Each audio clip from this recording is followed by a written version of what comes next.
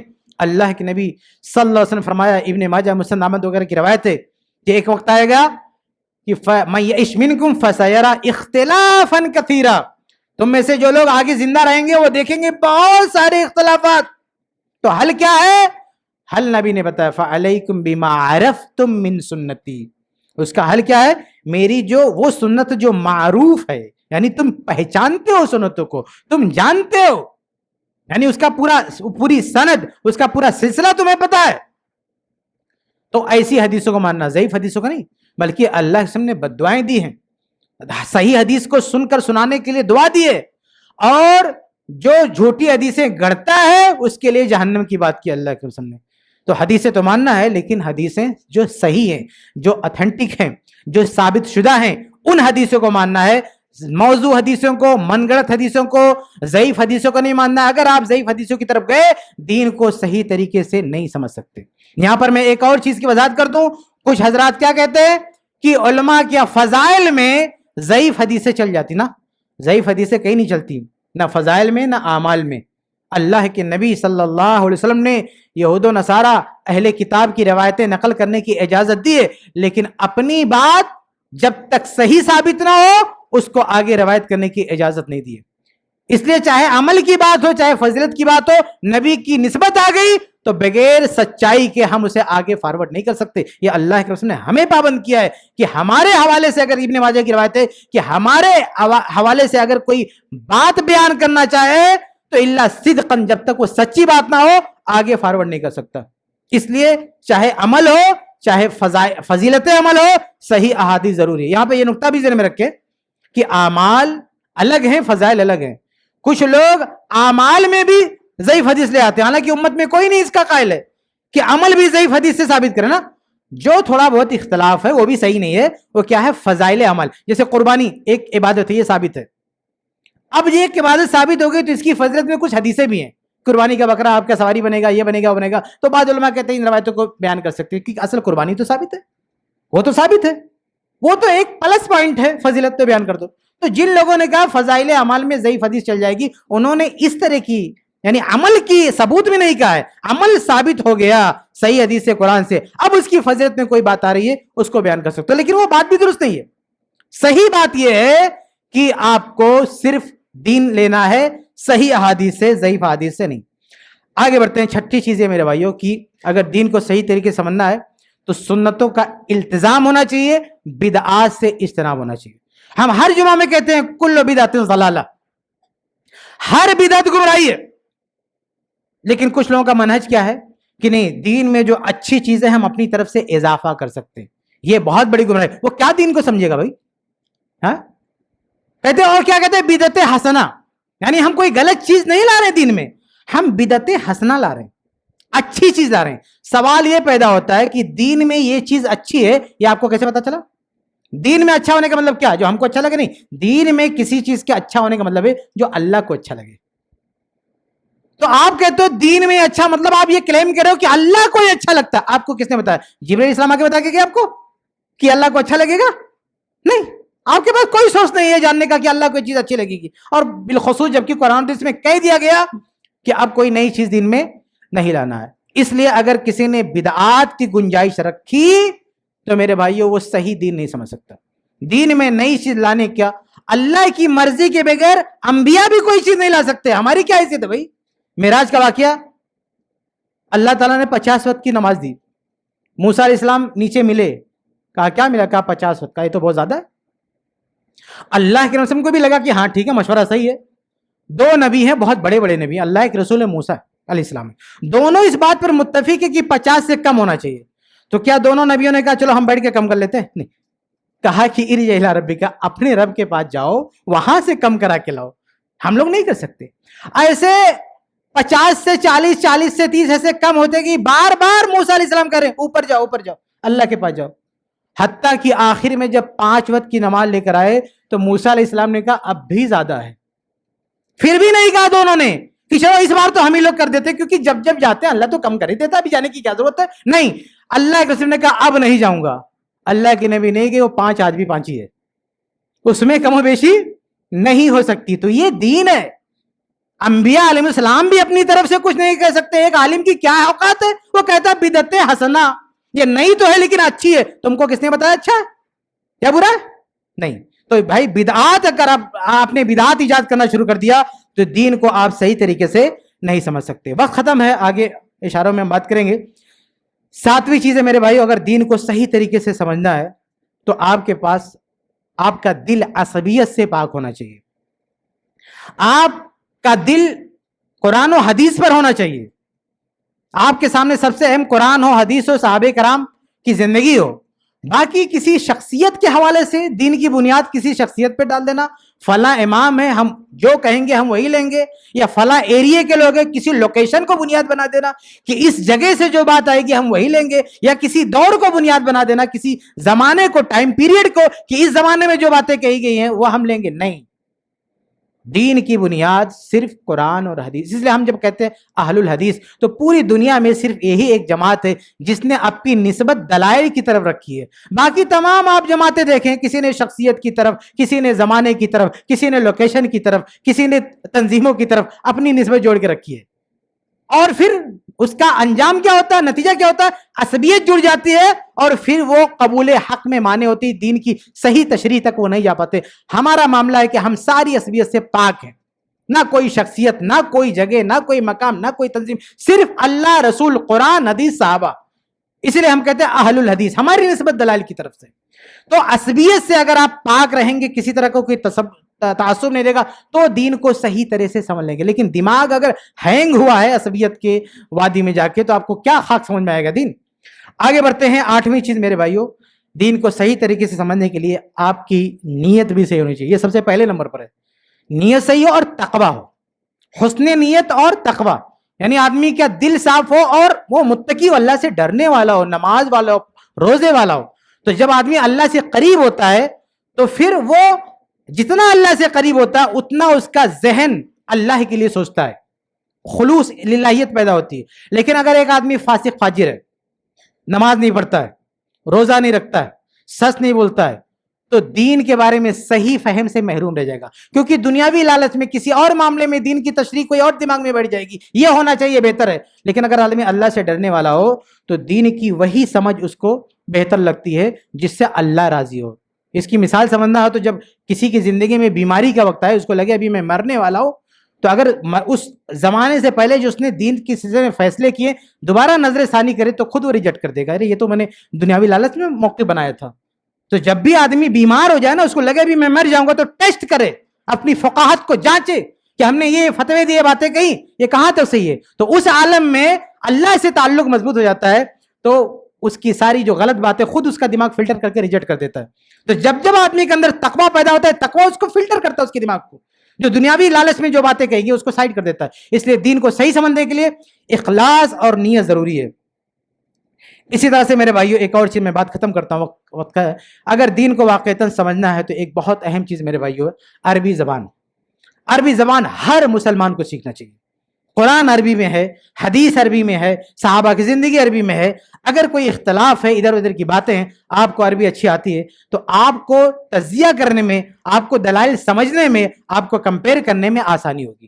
آپ کو کوئی جلدی بیوقوف نہیں بنا سکتا. اس لیے ہر مسلمان کو عربی سیکھنا چاہیے. اور سب سے بڑا معجزہ قرآن ہے. عربی سیکھیں گے تو سب سے بڑا بینیفٹ یہ ہے کہ آپ مرتد نہیں ہو سکتے, آپ کے اندر نفاق نہیں آئے گا, آپ کے ایمان کا کوئی سودا نہیں کر سکے گا. کیونکہ جب قرآن عربی میں ہے, اس کے اعجاز کو سمجھ جائیں گے تو آپ کا ایمان چٹان کی طرح سے مضبوط ہو جائے گا. تو یہ چند باتیں تھی میرے بھائیوں, دین کو صحیح طریقے سے کیسے سمجھیں. اس مختصر وقت میں بہت کم باتیں آپ کے سامنے آ سکی ہیں, یہ مکمل باتیں نہیں ہیں. آپ علماء کے ساتھ بیٹھے, اور بھی بہت ساری چیزیں ہیں جن کو ہم بروئے کار لائیں گے تو دین کو صحیح طریقے سے سمجھنے میں ہمیں مدد ملے گی. اللہ سے دعا اللہ تعالی ہم سب کو حق بات کہنے سننے اس کے مطابق عمل کی توفیق دے. آمین.